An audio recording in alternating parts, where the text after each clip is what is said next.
Et bonjour, bienvenue sur cette vidéo. Alors aujourd'hui on est dans un village. Attention, ça bouge, hein. Donc on arrive direct, d'habitude il y a un peu plus de marche, mais là je suis vraiment juste à côté.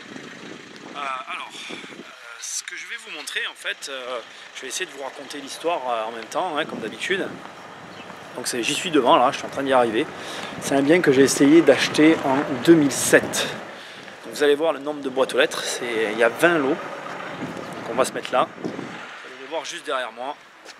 Hop, voilà, vous les voyez là, hop, je mets ma tête au milieu, donc là et là, hop, là, là et là, vous avez toutes les boîtes aux lettres. Vous voyez, donc il y a une vingtaine de lots, c'est le bâtiment qui est là derrière moi. Voilà. Donc j'ai essayé d'acheter ce bâtiment alors j'ai essayé, c'est un grand mot, c'est pas que j'ai essayé, en fait c'est que je me suis porté acquéreur en 2007. Je vais vous montrer parce qu'en fait il y a une subtilité qui est un peu plus loin. En 2007, quand je fais l'offre en fait au propriétaire, il me rappelle pas en fait. Vous allez voir, c'est très très particulier. Il refuse l'offre, mais ça s'arrête pas là en fait. À l'époque, quand j'achète, le terrain était constructible. Donc vous voyez ici, entre temps, vous allez voir derrière moi encore, c'est construit les maisons. Vous voyez juste là derrière moi ici, tout ça, ça s'est construit, ça y était pas en fait, c'était constructible. Entre temps, il a quand même réussi, vous voyez, à construire les maisons que vous avez juste derrière ma tête là. Voilà, vous les voyez là, toutes ces maisons, il les a construites, elles n'y étaient pas. Et en fait, donc en 2007, je fais une offre sur les 20 logements plus le terrain.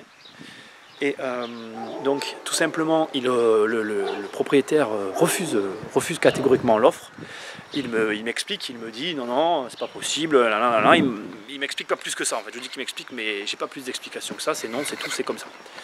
Après, le temps passe, donc la crise de 2008 s'écoule, et en 2009, en fait, ma grand-mère était encore en vie, elle me rappelle, elle me dit écoute, il y a un monsieur qui essaye de te contacter. Et ce monsieur, en fait, il dit que tu l'avais contacté. Enfin, ma grand-mère était méfiante, donc elle refuse simplement et catégoriquement de lui donner mon numéro de téléphone. Et en fait, elle dit bon ben, je te donne le numéro, tu le rappelles, tu te débrouilles. Et à partir de là, je le rappelle, et le monsieur m'a rappelé donc en 2009 pour me dire que si mon offre était toujours valable, qu'il était intéressé. Donc ce qui se passe à ce moment-là, c'est que moi, je lui explique, je lui dis écoutez, c'est pas possible, en 2008 il y a eu la crise, c'est pas aussi simple que ça, il faut que je revisite et que je revoie. Ce qu'il ne savait pas entre-temps, c'est que j'avais envoyé quelqu'un, une connaissance qui cherchait un logement Et donc la personne que j'ai envoyée m'avait fait venir entre-temps, donc en fait je connaissais le bâtiment, mais je voulais pas, comment dire, forcément lui dire ce que j'avais vu au préalable.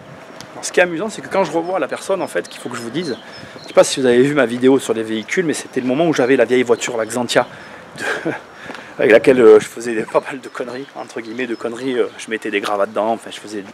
Bon bref. Et si vous voulez, il m'a clairement dit, en fait je vous ai pas vendu parce que je pensais que vous n'aviez pas d'argent, quoi.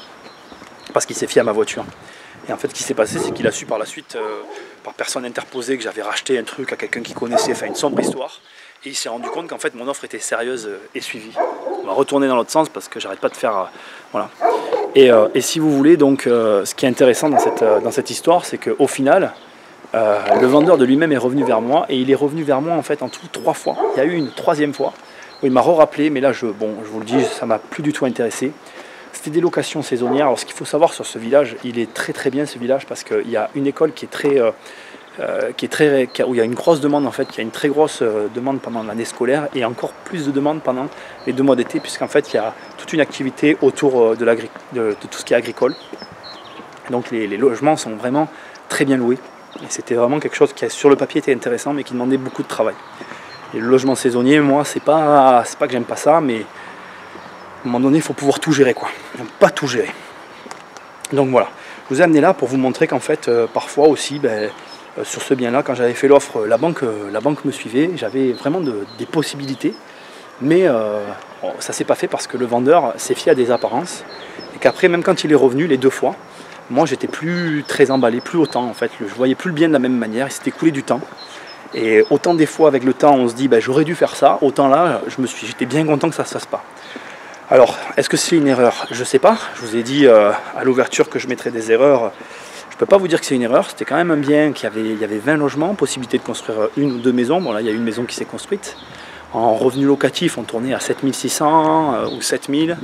je sais plus exactement combien, j'ai plus les trucs en tête. Devant, je sais pas si vous avez vu, mais il y avait des places de parking qui étaient attitrées, plus à l'intérieur des parkings, plus des logements rez-de-chaussée. Il y avait 15 appartes et 5 chambres. Alors moi les chambres je les virais, je faisais un appart. Mais bon voilà. Et c'est vrai que bon, je pense que c'était quand même quelque chose d'intéressant. À ce moment-là j'étais chaud, j'avais la banque qui était ok, mais bon, finalement après quand il est revenu je voulais plus. Écoutez, voilà, vous avez vu, c'était quelque chose d'intéressant. Bon, j'espère que vous avez aimé cette vidéo. Vous savez ce que j'attends de vous. Partagez-la ou ne la partagez pas. J'ai pas beaucoup de photos à vous montrer sur ce bien parce qu'il ne me reste pas grand chose. Mais bon, le prochain, il y aura peut-être plus d'éléments. Allez, ciao!